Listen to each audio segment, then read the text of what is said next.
Senhor amados, Deus abençoe a todos. Bem-vindos a mais um estudo bíblico. Hoje estamos terminando a carta de 2 Timóteo, né? Vamos estudar o capítulo 4. Amém?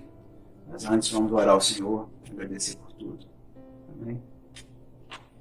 Senhor Deus Todo-Poderoso, louvado e engrandecido seja o nome do Senhor, Deus. Obrigado, Senhor, pelo teu amor, pela tua misericórdia, pelo teu zelo, pelo teu carinho, pela tua paciência para conosco.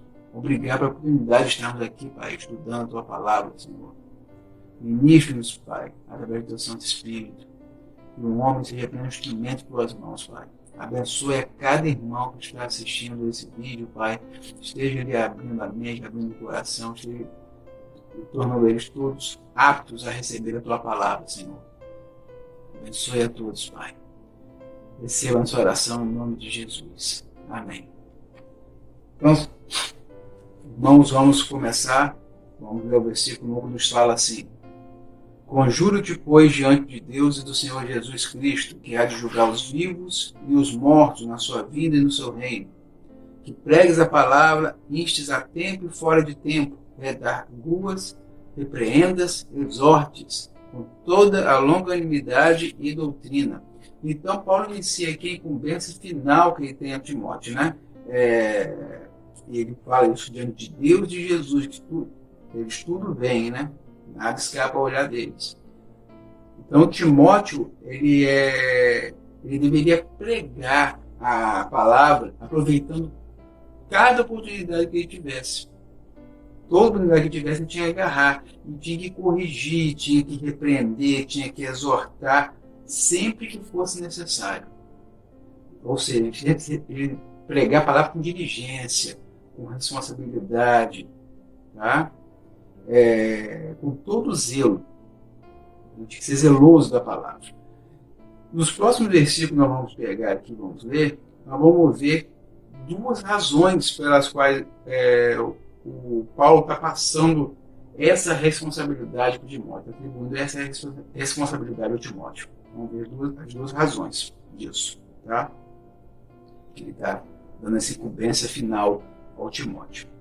Vamos lá para o 3 que fala assim: Porque virá tempo em que não sofrerão a sã doutrina, mas tendo comichão nos ouvidos, amontoarão para si doutores conforme as suas próprias concupiscências.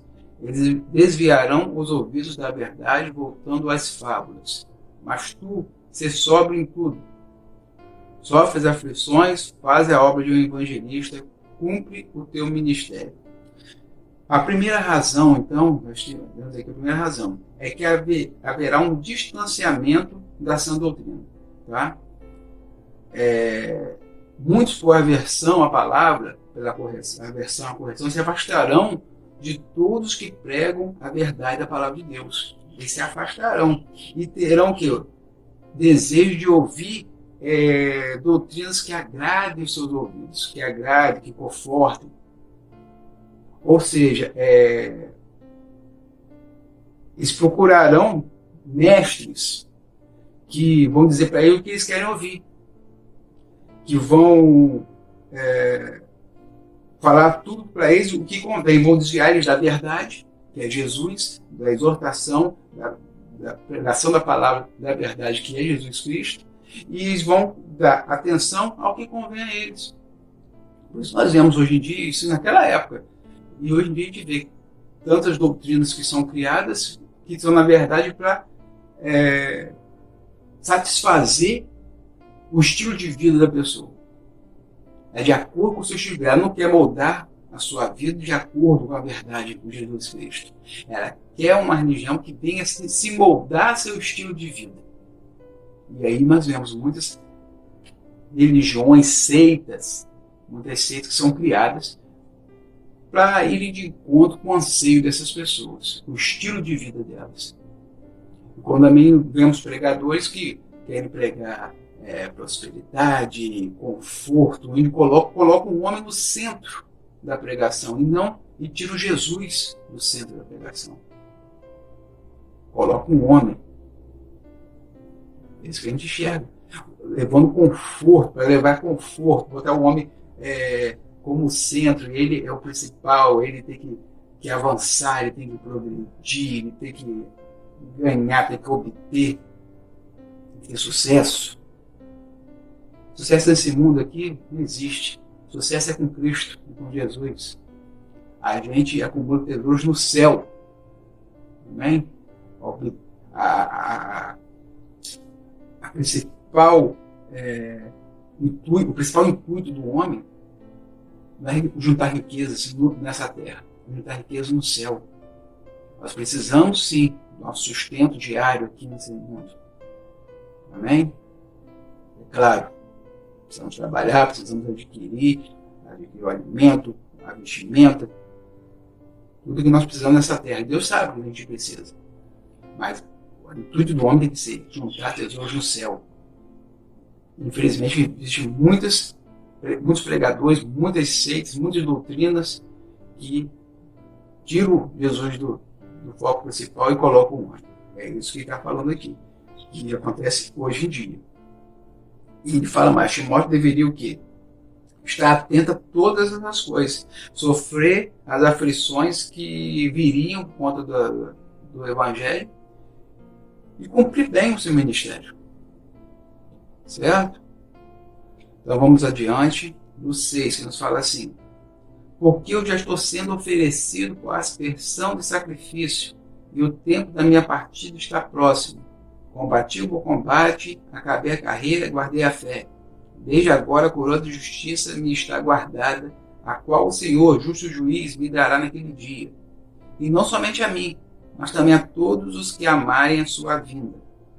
Aspersão de sacrifício ou libação, que algumas Bíblias falam de libação, era uma oferta líquida, geralmente era vinho, né?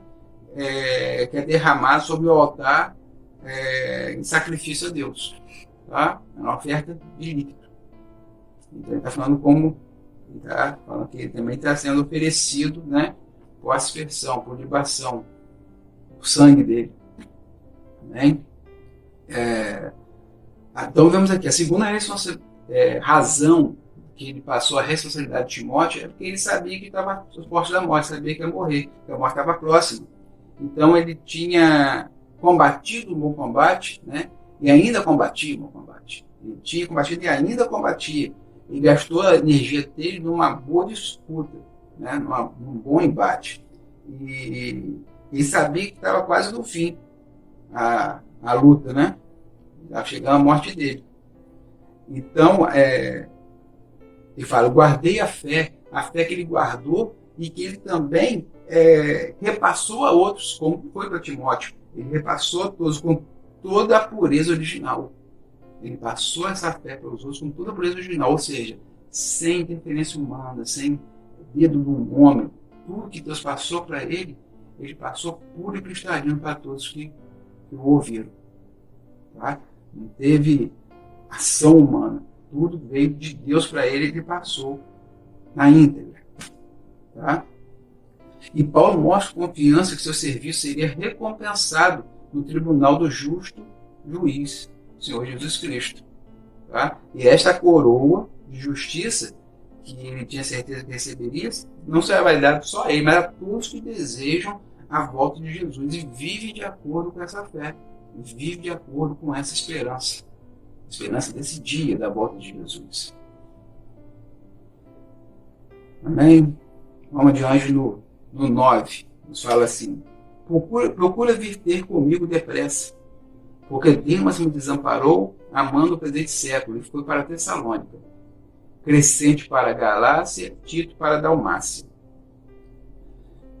Então, o Paulo estava às portas da morte. Ele com certeza se sentia solitário na prisão, né? E pede o quê? Timóteo, vem depressa para cá. Ele pede que Timóteo se esforce para chegar logo a Roma. Ele queria estar com Timóteo, ele sabia que estava perto de morrer. Demas era irmão na fé e era parceiro de trabalho de Paulo. Mas abandonou Paulo e, ao que parece, deve ter abandonado a fé também, porque fala que ele amou os prazeres que o mundo oferece. Então, provavelmente, ele também abandonou a fé. Mas a gente aqui não tem com certeza, mas como ele amou o presente século, então ele está falando que amando os prazeres que o mundo oferece. Então abandonou a Paulo e provavelmente abandonou também a fé. Crescente e Tito é diferente. Crescente foi para Galácia e o Tito foi para Dalmácia. Provavelmente eles foram a serviço cristão, porque a gente não vê aqui nas palavras de Paulo nenhuma acusação contra eles, tá? Não fala nada, não menciona nada contra o nome deles. Só fala que eles foram para Galácia e o outro para Dalmácia. Provavelmente serviço cristão, amém? Serviço de Deus. Vamos aqui adiante, no 11 nos fala assim: só Lucas está comigo. Toma Marcos e traze-o contigo, porque me é muito útil para o ministério. Também enviei Tíquico a Éfeso. Então, quem estava com ele só nesse momento? Só o doutor Lucas. Só o Lucas, o médico, que escreveu o Evangelho de Lucas e escreveu o livro de Atos. Tá? Só o Lucas estava com ele. E é interessante notar que a gente pode até errar durante o nosso início de serviço cristão, em algum momento do nosso serviço cristão, serviço para Deus, mas Deus sempre dá outra oportunidade. É o que aconteceu com o Marcos aqui. O Marcos, é o João Marcos, né? Que o Evangelho de Marcos foi ele que escreveu.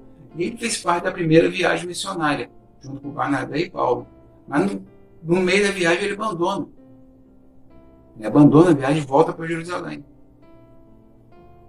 Quando vem a segunda viagem, o Barnabé, que era primo do Marcos, queria levar novamente o Marcos na viagem, na segunda viagem missionária. Paulo não aceitou. Paulo não, ele abandonou, não vai para a gente não. E nisso houve uma cisão, né? O Barnabé acabou fazendo a viagem, uma segunda viagem missionária com o Marcos, indo para o Chipre, e o Paulo fez essa segunda viagem missionária levando Silas. Aí em seguida ele conta até o Timóteo, conhece o Timóteo. Timóteo faz parte da viagem, a segunda viagem missionária. Então houve uma cisão. Mas com o tempo, a gente vê que o Paulo ele se reconcilia com Marcos. Passa a tê-lo como amigo e reconhece ele como um líder cristão. Um parceiro de trabalho, parceiro na luta, parceiro levando o Evangelho. Ele reconhece isso, tanto que ele pede aqui agora que traga o Marcos também, que ele é muito útil no ministério, muito útil na pregação da palavra. Queria passar alguma coisa também, estar com ele naquele momento, e passar também mais alguma coisa para ele, né? Com certeza. Então a gente vê como a vida de Marcos, né? Ele titubeou, ele errou, mas Deus deu uma segunda oportunidade e ele se tornou um homem realmente comprometido com a palavra de Deus. Reconhecido até pelo Paulo. E fala também vi Tíquico a Éfeso. Lembrando que provavelmente o Timóteo está em Éfeso ao receber essa carta. E é lá que ele estava na liderança da igreja em Éfeso. Então provavelmente o Tíquico está indo para Éfeso para substituir o Timóteo, para ele ir para Roma. Amém? Aí ele vai para Roma, mas não vai ficar a congregação, a igreja em Éfeso não vai ficar abandonada. O Tíquico está indo para lá. Ficar no lugar, provisoriamente no lugar de Timóteo. Provavelmente esse é o intuito de Tíquico estar indo a Éfeso. Amém? Vamos adiante agora, vamos para o 13, que diz assim: quando vieres, traze a capa que deixei em Troade, em casa de Carpo, e os livros, principalmente os pergaminhos. O Paulo estava preso numa masmorra, que devia ser fria, devia ser úmida, né? Então ele está pedindo a capa, né? Porque ele está sentindo frio, né? E a capa era um tecido da vestimenta do cristão, era para isso mesmo. Para aquecê-lo, para em momentos, protegê-lo do sol, tá? Então ele pede essa capa, né? Porque ele devia estar sentindo frio. E provavelmente ele pede esses livros e pede esses pergaminhos porque ele queria estar ocupado, né? Ele está ocupado nesses últimos momentos dele, lendo, escrevendo. A gente não sabe quais são esses pergaminhos, esses livros, né? A escritura antiga, as cartas, algumas cartas. A gente não sabe ao certo quais documentos são, mas com certeza ele queria se manter ocupado, provavelmente, nesses últimos momentos dele, né? Vamos adiante, no 14 fala assim: Alexandre o Latoeiro causou-me muitos males. O Senhor lhe pague segundo as suas obras. Tu guarda-te também dele, porque resistiu muito às nossas palavras. Ninguém me assistiu na minha primeira defesa. Antes todos me desampararam. Que isto lhes não seja imputado. Então Alexandre o Latoeiro, ou o Ferreiro, pode ser aquele Alexandre que é citado em 1 Timóteo, capítulo 1, versículo 19 e 20. Mas não é certo que seja ele, aquele que naufragou na fé. Não é certo que seja ele. Tá? Pode ser o mesmo. Mas se a gente for ligar esses 3 versículos, a gente deduz o quê? Provavelmente o Alexandre ficou testemunhando contra o Paulo no primeiro dia de julgamento dele, fazendo acusações falsas contra o Paulo.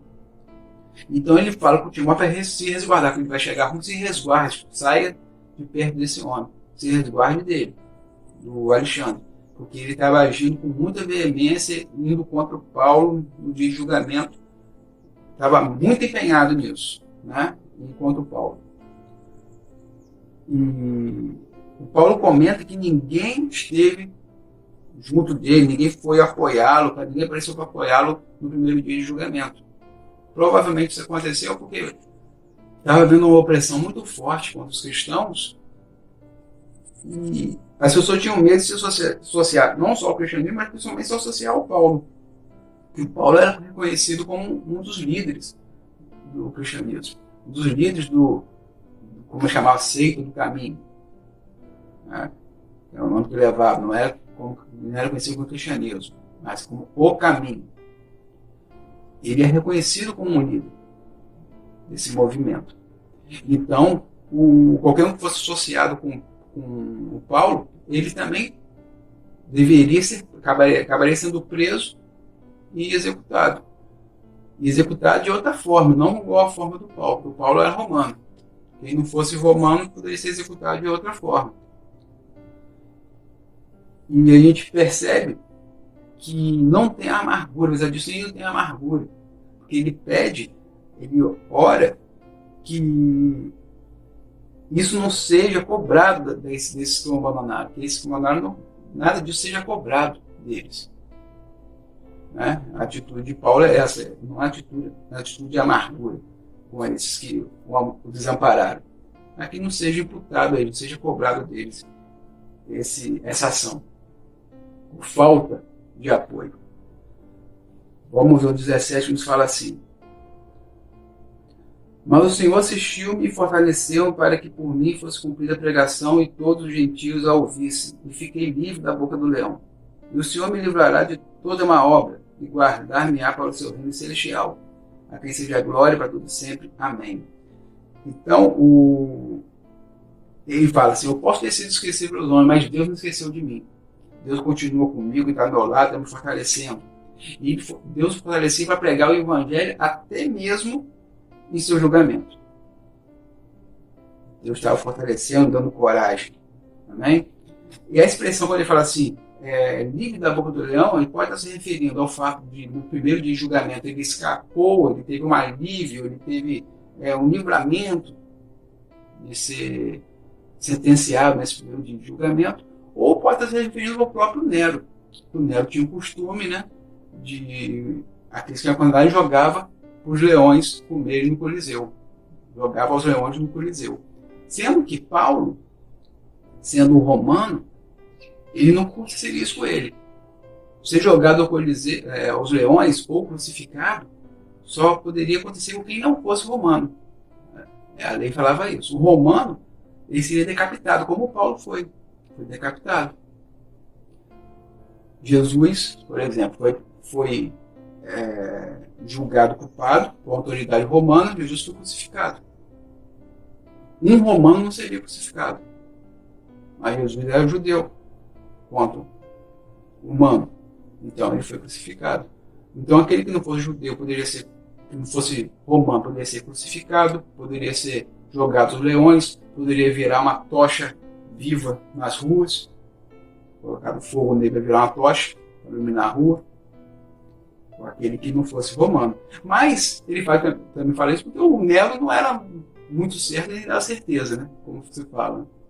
Então ele poderia de repente ter um rompante e falar assim: joga pro leão, e não ligar para a lei, porque o Nero é assim, bem descontrolado. Então ele poderia, naquele momento, burlar a lei, infringir a própria lei.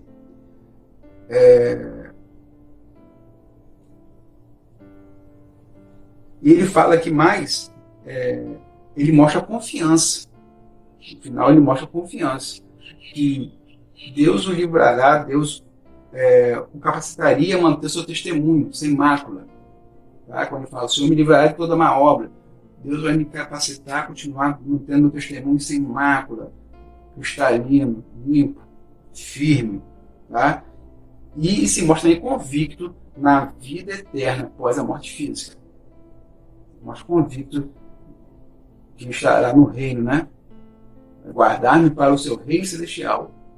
Ele sabia que estaria no reino com Deus. Ele tinha convicção na sua vida após a morte, a vida eterna. Vamos lá adiante, vamos 19, nos fala assim: saúde a Prisca e a Áquila, e a casa de Onesíforo. Erasto ficou em Corinto e deixei Trófimo doente em Mileto. Então aqui ele está saudando primeiro Priscila e Áquila, né, que foi um casal muito atuante no Evangelho, né? Eles foram responsáveis até o Apolo.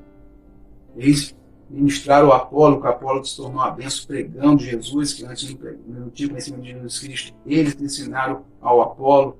Eles eram atuantes, né, no Evangelho. Onesíforo já tinha sido mencionado aqui no primeiro capítulo dessa carta.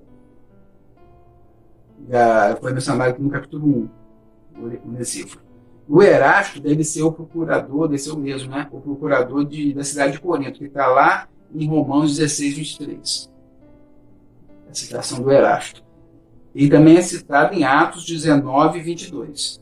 É o mesmo Erasto. Tá? O Trófimo é citado em Atos 20 e é citado Atos 20, versículo 4. E é citado também em Atos 21, no versículo 29, que ele acompanha Paulo na viagem dele, quando ele vai para Jerusalém, ao fim da terceira viagem, ele vai para Jerusalém. Ele acompanha o Paulo, e o Paulo é acusado de ter corrompido, de ter maculado o templo, dizendo que Paulo tinha colocado um gentio dentro do templo. Os judeus começam a acusá-lo disso. O que, na verdade, ele não colocou. Mas eles começaram acusando o Paulo de colocar um gentio no templo, e esse gentio era o Trófimo. Tá? E é ele que acompanhava o Paulo nessa ida a Jerusalém. E depois disso ele é preso, e ao final ele é levado a Roma, a primeira prisão dele. Vamos lá, diante fala assim: procura vir antes do inverno, Eubulo e Prudente, e Lino e Cláudia, e todos os irmãos te saúdam. O Senhor Jesus Cristo seja com teu espírito, a graça seja convosco. Amém. Então ele pede para Timóteo vir antes do inverno, pois além de ele estar muito ansioso pela presença do Timóteo, ele sabia que no inverno ia ser mais difícil a viagem ou até impossível. De repente ele poderia nem aparecer lá, se ele deixar chegar o inverno. Então ele fala: bem antes do inverno que você vai chegar. Aí você chega. Se deixar o inverno chegar, não sei se você terá como estar aqui. E ele envia saudações dos irmãos, provavelmente romanos, que estavam perto dele, que é o Eubulo, o Prudente, o Lino e a Cláudia. Muitos irmãos devem estar saudando, mas ele dá destaque nesses 4 aqui. Ele encerra a carta se dirigindo de uma forma, primeiro em particular, a Timóteo, né, que ele fala: Senhor Jesus Cristo seja com teu espírito. Ele fala isso em particular ao Timóteo. E fala também a todos que estão com Timóteo no momento que estiver lendo a carta. Tá? Que ele fala: a graça seja convosco. Também está se referindo a todos que estiverem próximos a Timóteo no momento que ele receber a carta e estiver lendo essa carta. E termina a carta. E termina aqui com amém. Então aqui termina a carta e termina o ministério de Paulo. Nessa carta aqui. Mas o trabalho dele, o testemunho dele continuou. Continuou através de Timóteo, continuou através dos outros cristãos na época. Chegou até a gente. E nós também temos que passar adiante essa obra, o Evangelho, a palavra. a palavra de Deus. Temos que passar adiante como foi com Paulo, como foi com Timóteo, como chegou até nós, e em nome de Jesus vai adiante também, até a volta de Jesus Cristo. Amém?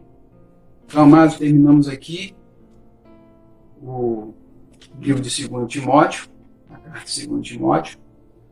Que Deus abençoe a todos vocês, dê uma semana de paz, de alegria, firmes na rocha, firmes em Jesus.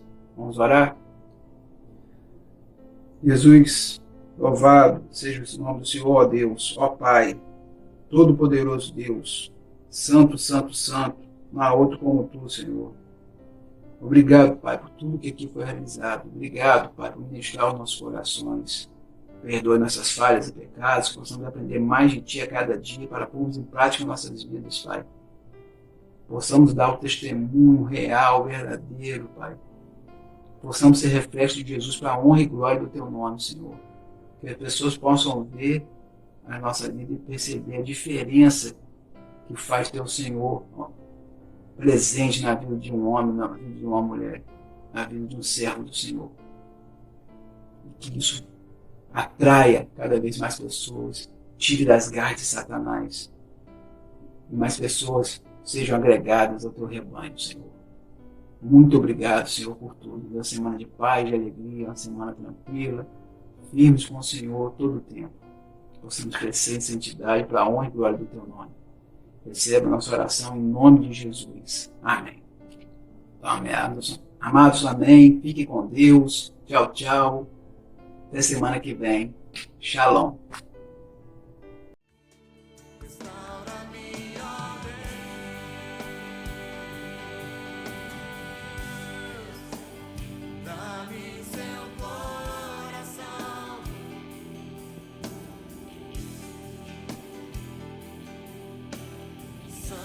Santifica-me, purifica-me, dá-me seus olhos,